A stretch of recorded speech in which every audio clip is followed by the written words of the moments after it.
Bien, lo cierto es que fuera de las discusiones de historieta con ese tipo de interjecciones y qué sé yo, hay muchas cosas para discutir en el Código y muchos de nosotros pensamos que afortunadamente se va a seguir discutiendo en diputados. Edgardo Moca. Sí, el déficit marcado que uno ve es el nivel de la discusión política que propone la oposición y que termina siendo una especie de lastre sobre las iniciativas que estamos discutiendo, que en general, hay que decir, el Código Civil no se limita a aquellas cosas que nosotros sobre las que hemos tenido opiniones críticas aquí y en otros sitios afines a la política del gobierno. El Código Civil es un avance en muchísimos aspectos.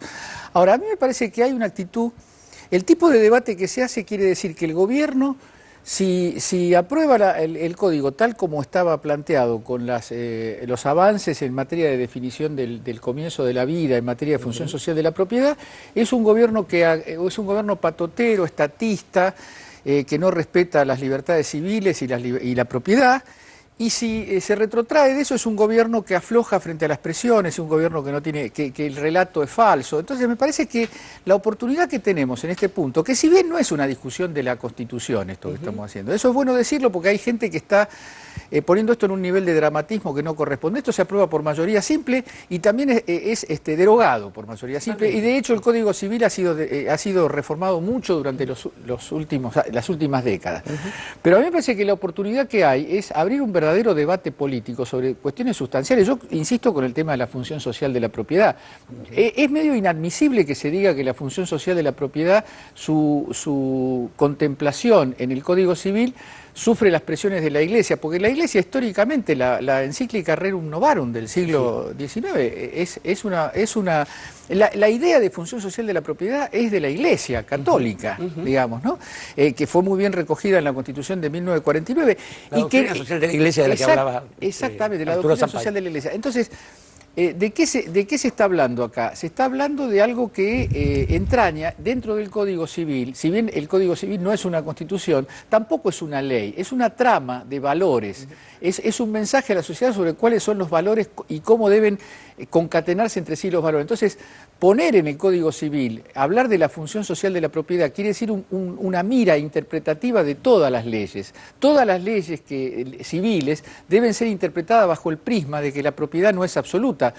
Eso, entre otras cosas, está dicho de muchas maneras en el fallo de la Corte Suprema respecto de la constitucionalidad de la Ley de Servicios Audiovisuales. Está, sí, pero no solo mencionado como tal, sino explayado en el texto. En realidad, la matriz del texto del juicio sobre la constitucionalidad de la Ley de Medios que aprobó la Corte está basada centralmente en la idea de la función social de la propiedad, aunque no se la mencione. Sí, en ese cambio de paradigma. Lo peor es que con estas objeciones de la oposición lo que se logra es que la gente no sepa que se está discutiendo, me parece a mí, ¿no? Sandra Russo. Bueno, es que retomando el tema de la Ley de Servicios de Comunicación Audiovisual, pasó lo mismo. En ambos casos hubo muchísimos debates, muchísimos foros, pero los medios no dieron cuenta de eso y entonces volvemos a Ramonet, la información que sirve para ocultar la información. Esperemos que ahora, de acá a abril, se supone, cuando sea tratada en diputados, todos los que tengan algo que leer, que expresar, lo pueden hacer. Hasta ahora las objeciones esas, porque además es una trampa que se va repitiendo, los medios no hablan de los debates y entonces después cuando las cosas suceden te la pusieron, como decía este comunicador de Radio Mitre. Ahora, en relación a todo lo que mostró el informe, en relación a la adopción, en relación son cosas muy fuertes todas, porque realmente tienen que ver con lo público, con lo privado, con lo íntimo, pero el artículo 19, que es, digamos, que toma la persona junto con el comienzo de la concepción, es una línea tradicional de la Iglesia Católica, y ya lo dijo el Papa Francisco, todos los lobbies son malos, también los de la Iglesia Católica. Sí, sí, muy especialmente. Cintia García.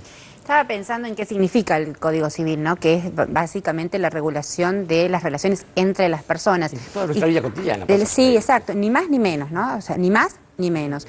Y todo lo que eso implica en cuanto a la posibilidad, ¿no? Hay una frase en derecho que es más fácil reformar una constitución que el Código Civil, justamente por el plexo normativo inmenso que implica.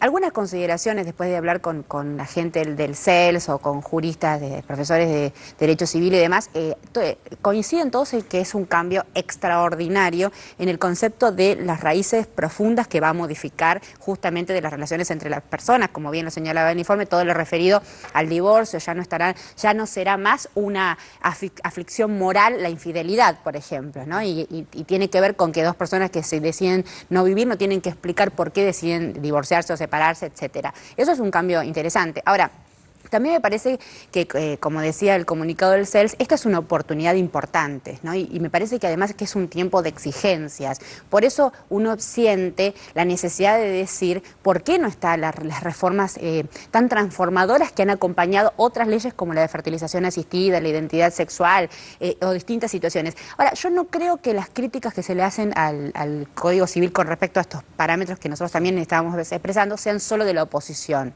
Me parece que justamente lo interesante, lo valioso, como lo mostraba Pichetto, es que dentro del propio espacio kirchnerista, que es el oficialismo en las cámaras, dentro del espacio kirchnerista hay contradicciones, hay debates, hay planteos confrontativos, hay muchas diputadas kirchneristas que plantean, por ejemplo, la posibilidad de la despenalización del aborto como una de las grandes modificaciones que necesita justamente la normativa jurídica argentina y ven en esta cerrazón del artículo 19 de dónde comienza la vida, que la existencia de una persona comienza con la concepción, también una traba o por lo menos que no abre ninguna puerta para la despenalización del aborto, aún cuando sea una bandera a seguir levantando, u otras cuestiones como decía Edgardo, la cuestión de la función social de la propiedad, en la práctica implica no empoderar al sector al que este proyecto político ha empoderado, ¿no? Que es las clases más populares. Con lo cual, esos tópicos, que son una confrontación interna del propio kirchnerismo, hacen que estas reformas del Código Civil, esta parte de la reforma del Código Civil que cuestionamos, sea clasista, porque sí se modifican y se regulan las relaciones entre las personas de aquellas personas que viven en barrios privados o en countries. Entonces ahí es donde uno dice, bueno, qué bueno que esto se va a seguir discutiendo y la decisión final será el año que viene. Bien, cerramos brevemente, Marianita Moyano. Sí, quería dos cosas. Una, apareció lo de la Ley de Servicios de Comunicación Audiovisual y acá hay un problema que se planteó de entrada, o algo que se planteó de entrada en aquella discusión, y era que justamente había un sector de la sociedad que quería discutir esta ley en términos de Código Civil, en términos de propiedad, y otro sector que planteaba justamente que no debía ser en ese ámbito legal, sino en el que tiene que ver con la libertad de expresión, es decir, todo lo relacionado con el Estado. O sea, acá vemos cómo la cuestión del Código Civil tiene que ver con lo privado y lo de la ley era en otro ámbito. Y relacionado puntualmente con el tema que está en discusión del Código Civil, el artículo 19 aparece como una bandera que no pudo llevar adelante el espacio de las feministas, digamos. Acá hay un par de cuestiones como para considerar. Yo estuve conversando largamente con la diputada Mara Brauer, ella es una diputada feminista, pero que además tiene una clarísima concepción de lo que es la discusión política. Ella me explicaba un par de cosas. Una, que va a haber un problema más allá de lo que se piense con esta votación tal cual quedó, porque el artículo 19 dice que la vida de la persona comienza en la concepción. Bueno, más adelante, en el artículo 21, el 560 y el 561, se sigue tomando el espíritu de lo que en su momento se discutió, y es que la vida, no la persona, la vida comienza en el seno materno. Por lo tanto, va a quedar un pastiche si eso no se arregla. Y por otro lado, que este problema, llegado el caso de que se mantenga así, en los estrados judiciales lo gana esta idea de que la vida comienza en el seno materno, porque se puede llevar a juicio y demás. Ahora, el problema es que las que pueden llevar esto a juicio para lograr que la ley de fertilización asistida sea llevada tal cual se votó, son quienes tienen los recursos para hacerlo. Entonces acá el problema es de género y también de clase, en este caso. Claro, o sea, las discusiones hay que tomarla en los dos aspectos también. Se van a debatir en diputados en el próximo periodo, entonces, legislativo. Vamos a ir al segundo informe 678, que tiene que ver con el acuerdo entre YPF y Repsol. Hay un problema porque incluso en España advierten sobre los reales resultados de este acuerdo, pero parece que el eje de los medios hegemónicos aquí todavía no se enteró. Vamos al informe.